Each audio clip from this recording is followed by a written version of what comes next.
1 Corinthians chapter 10. Warnings from Israel's history.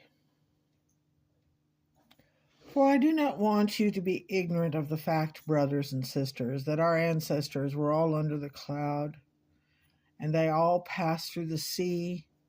They were all baptized into Moses, in the cloud and in the sea.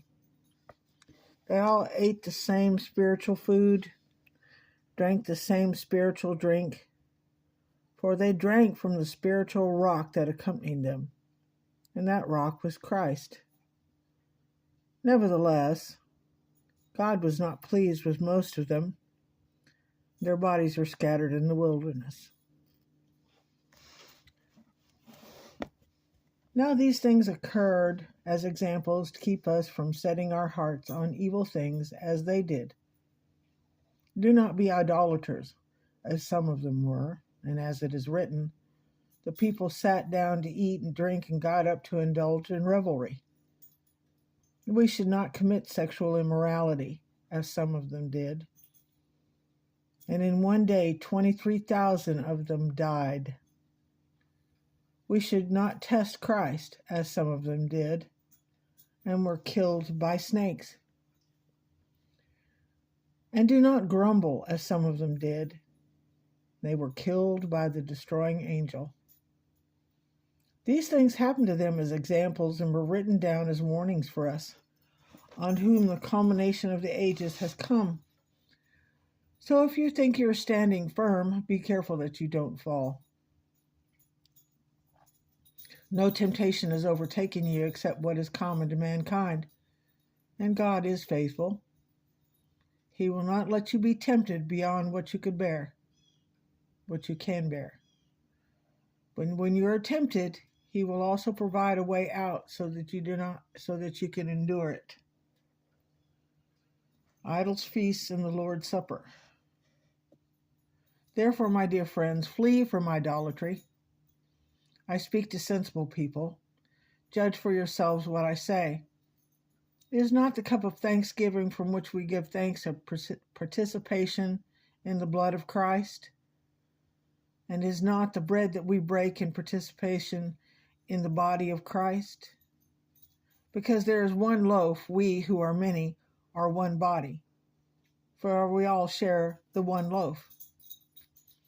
Consider the people of Israel. Do not those who eat the sacrifices participate in the altar? Do I mean then that food sacrificed to an idol is anything, or that an idol is anything? No, but the sacrifices of pagans are offered to demons, not to God. And I do not want you to be participants with demons. You cannot drink the cup of the Lord and the cup of demons too. You cannot have part in both the Lord's table and the table of demons. Are we trying to arouse the Lord's jealousy? Are we stronger than He? The believer's freedom. I have the right to do anything you say, but not everything is beneficial. I have the right to do anything, but not everything is constructive. No one should seek their own good, but the good of others. Eat anything sold in the meat market without raising questions of conscience, for the earth is the Lord's and everything in it.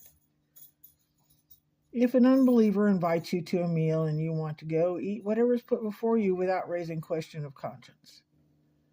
But if someone says to you, this hasn't been offered in sacrifice, then do not eat it, both for the sake of the one who told you and for the sake of conscience. I am referring to other people's consciences, not yours. For why is my freedom being judged by another's conscience?